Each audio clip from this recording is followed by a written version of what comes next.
Hello and welcome to this AV Magazine podcast. My name is Chris Parker and I am Senior Product Manager at Sharp Europe for our Windows collaboration display, the world's first and only interactive display with Skype for Business certification. We launched this about 6 months ago, and then in the last few months, clearly the world has changed. We've had COVID-19 pandemic impacting us in many ways, and it's been a tremendous challenge for us in this new situation to continue our commercial activities, to continue working, and to making sure that we are giving the products and solutions as Sharp into the market. So we've had to look at all the tried and tested rules and activities which have guided us in the past and reevaluate what's going on. And we've got short term, we've got medium term, long term situations to consider. So thank you for joining here. I'm here joined by Thomas Hall from Microsoft. Together we're going to explore these challenges, and before we go into these challenges, Tom, can you introduce yourself and tell us your role at Microsoft?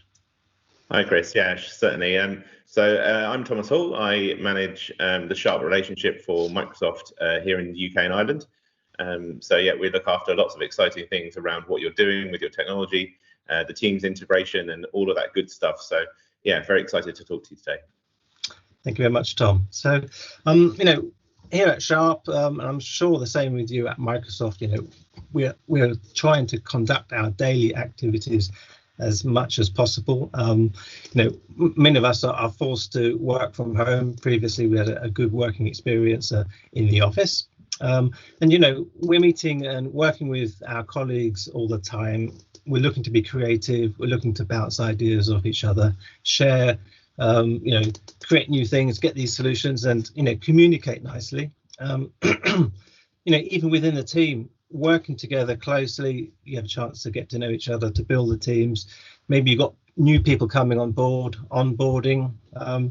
How can we make sure that this type of important team building continues within this sort of more restricted situation with COVID-19? How do you see it happening and working out in the short term? Well, yeah, there's quite a lot of questions in that one question, Chris. Yes. But I suppose to start with, I'm going to get my Satya quote in quite quickly. But he was quoted recently as saying that we've had 2 years worth of digital transformation happen in just 2 months, and I think that's very, very true. I think we've now got to a state where a lot of people have the equipment and they weren't using it. And actually the situation we've had with COVID has been a bit of a forcing function where we're all at home, we're in multiple locations, so we have to connect, we have to use the technology, and it's working really well. We're doing lots of things at Microsoft in terms of trying to make the most of the technology, not just I have a PC, I have a camera, I have microphone, headphones, whatever. The technology is there, but actually it's creating the community around that, which really is the thing that's kind of lifted the use of the technology, and actually what people get out of it. If I think back to we had a new starter actually start during the COVID crisis in our team at Microsoft, and normally you probably might not even know who that was for a few weeks, Chris, but actually what's happened is that she's collaborated with everybody much more quickly, much more integrated, because actually she has to be involved in the team. So we have an informal coffee morning every morning between 9 and 10 o'clock in the morning. That hour is there for people to drop in, get connected. And actually I've met Leslie now, I've seen our house, so I know how many kids she has, and actually it's great because we've integrated her into our team so much more naturally and so much more quickly with the technology that we have. I'm sure that's probably not too different to experiences you've had, Chris, right? Certainly, yes. I mean, I know here at Sharp, we've been having a lot more meetings than before. One of the things we've done also, just in terms of team building and to keep those relationships working nicely, is to have pub quizzes in the evening. So we set up our systems. It's a bit later, 8 o'clock in the evening. We can all relax. We put on our PCs again and get ourselves fixed up. But then we have a bit of jolly time together, answering and posing the questions and laughing at each other's answers, and just being part of that team again and just enjoying a bit of fun and games with each other. Sure, yeah, no, we're quite lucky, I suppose, that we work for companies with great community. But that's one thing I would say to anybody watching is actually, how do I build that community? To then, the technology's there. Teams is great. Some people might use Zoom. Whichever platforms you want to use. Cool. But actually, what you need to do is start by creating that community. We did a similar thing. We have, I think, a Thursday afternoon pub quiz. So I think everybody's doing quizzes at the moment, and we're all becoming quiz experts. But we also did bingo, and we even had a competition for all of the kids involved. We did an Xbox tournament with FIFA. The Xbox team ran a FIFA tournament across the whole company, which was brilliant. And we even had a recycling challenge where actually people's children were had a week to build the best thing they could out of some recycling, and then there was kind of a whole competition, like a pageant, and we decided who was the winner, and that kind of whole thing has actually brought people so much closer together. So yeah, no, brilliant in that regard. No, totally. Certainly the teams is all about being productive together, but you also have to have fun. You have to build up that trust and get normal relationships going too.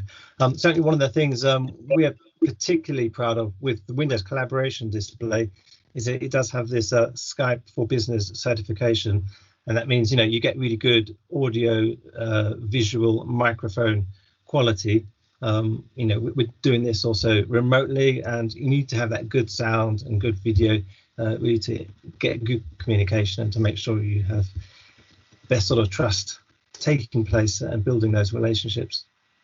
Well, I actually think you're exactly right, and there's a few things out of this. What does the new normal look like when we go back to the office? Well, at the moment we've been talking about huddle rooms as a massive growth area, but when we go back, we're not going to be huddling in rooms. So do we need more meeting rooms?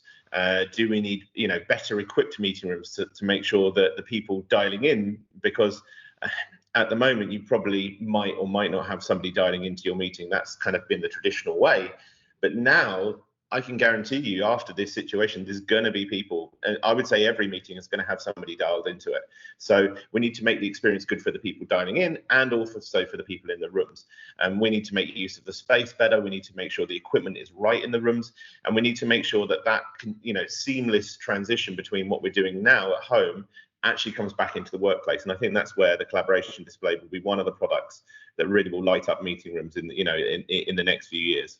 Yes, so, yeah. Actually, one of the comments just caught my attention because it reminded me of some Sharp research which we've conducted recently. We've asked and done quite a few questionnaires and discovered, your typical office worker is spending, or was maybe spending pre-COVID, about 25 hours a month in meetings. My personal feeling is that in the new situation, I'm spending more time in meetings. If it's 25 to 30, 35 hours a month, this is a huge quantity of your time. This is a huge investment of your company in you, with your salary. This is a cost there.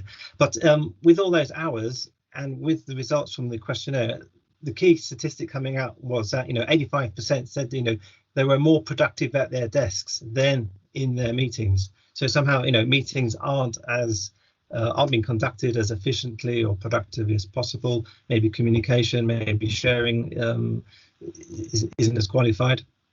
For me, the question really was, are there any tips or any ideas on making sure that when we have those meetings and we have hours of them, how can we make them as effective and productive as possible? Sure. Well, yeah, I've definitely got a few thoughts on that. So first of all, I think you need to talk about maybe meetings as they are right now. So meetings at home, again, they've probably truncated a little bit. That's probably the one downside of not being able to meet face to face. I think I would often pop into a partner. I would see 3 or 4 people, and you'd get through a huge amount of work in a short period of time.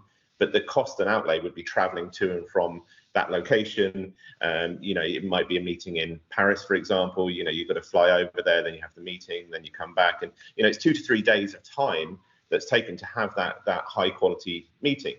Now, if we fast forward to now, well, actually, I might not be able to see all of those people all at the same time. Diaries don't line up and those kind of things. So often you've got meetings back to back to back to back. And sometimes actually, I think I'm having more meetings. I think everybody would agree with that. So I think there's some etiquette that goes on in terms of making the meetings you have right now good. I think you need to be aware of what you're trying to squeeze into your 30 minutes, hour. Maybe you make them 25 minutes and 55 minutes. Give yourself 5 minutes to go and get a coffee, because normally in the office you would have your meeting and then maybe walk back down to reception, grab a coffee. You give yourself that time in the normal office environment, but you don't do it at home. So give yourself the time back, make sure that's there. And then this is, I suppose, a tip for any meeting. First of all, you have to take control of it yourself. You have to take responsibility. I think if you're not needed at a meeting, Chris, don't go. You need to give yourself that justification behind what you're doing with your time and your day.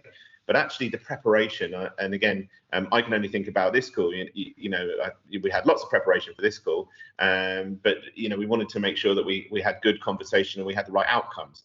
And actually defining those things before a meeting is really critical. And I think if everybody goes into a meeting with clear objectives of why they're there and what they're doing, that preparation puts everybody in good stead and it drives the right outcomes.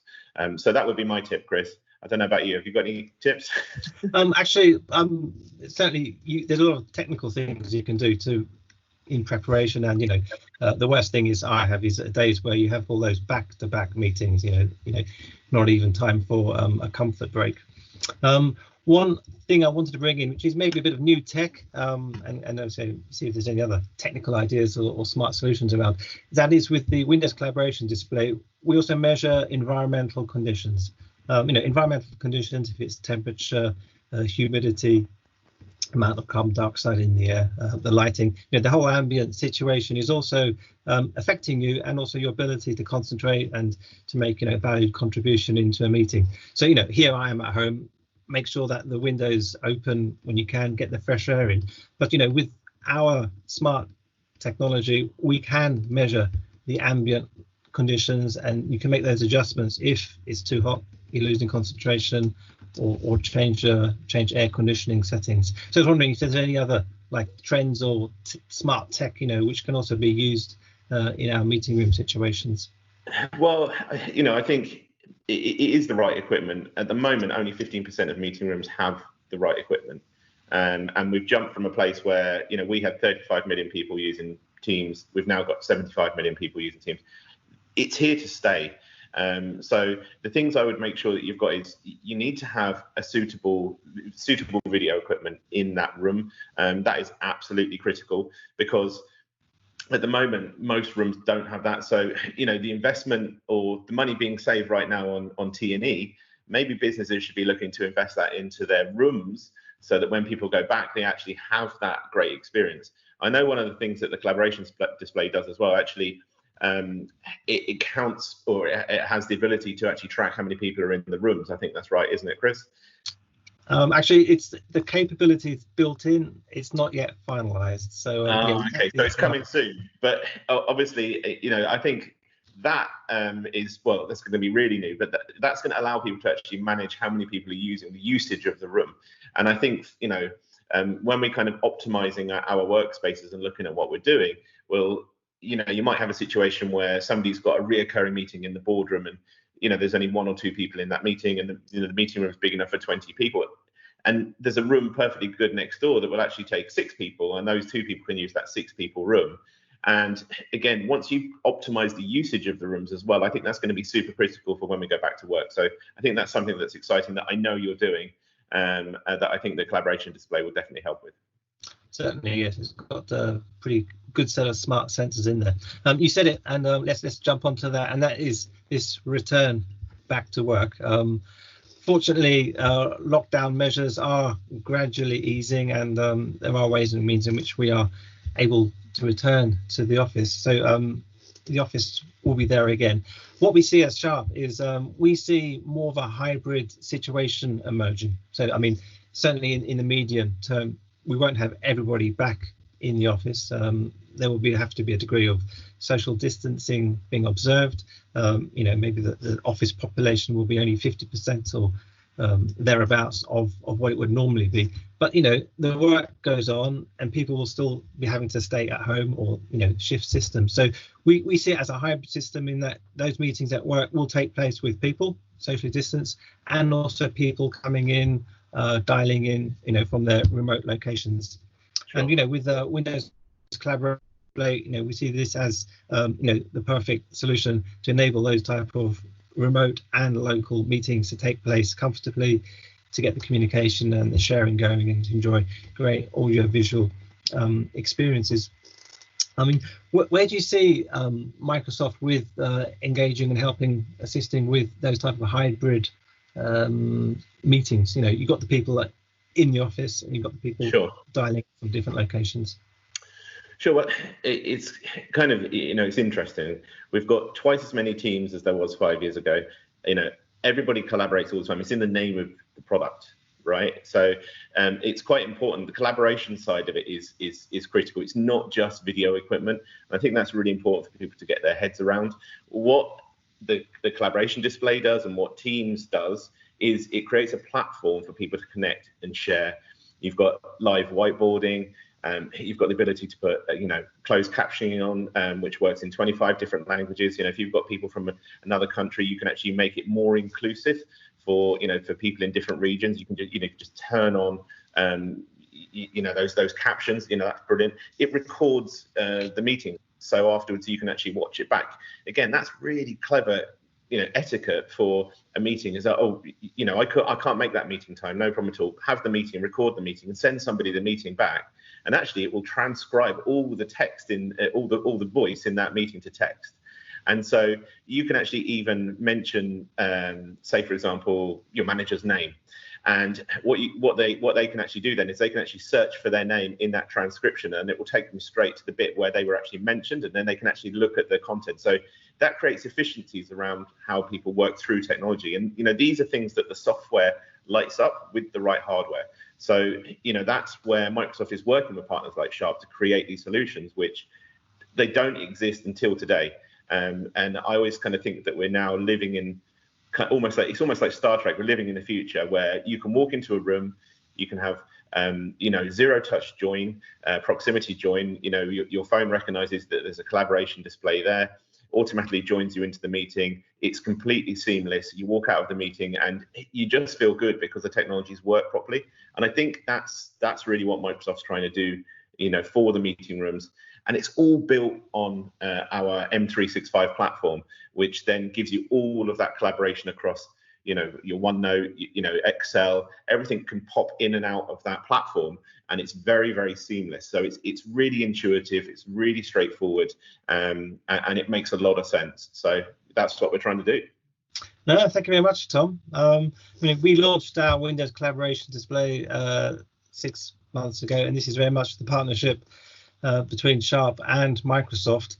And I've got to know and love Teams and 365 in new ways, certainly since I've been working a lot more from home. And those features and functions which you've been talking about have certainly helped me get more out of the meetings when they do take place, and make sure that the people, my remote partners, are also getting their information from me. So thank you very much. I think we can be optimistic for the future. There is going to be life with COVID, and there will be life after COVID. And the position of the meeting space, the collaboration space, will be as important as ever. It's about us, people working together, sharing information, being creative, and providing the solutions and providing the help, to our customers in the future. So thank you very much for joining me here. With Sharp, we have a wide variety of meeting room solutions, and we're there with a lot of printers, multifunction printers, displays, and we have a chance also to give you more information through our website, www.sharp.eu. And if you have any questions or any comments to this particular podcast, I'd be absolutely delighted to receive them. So thank you again, Tom, and thank you very much for listening. Take care and keep safe.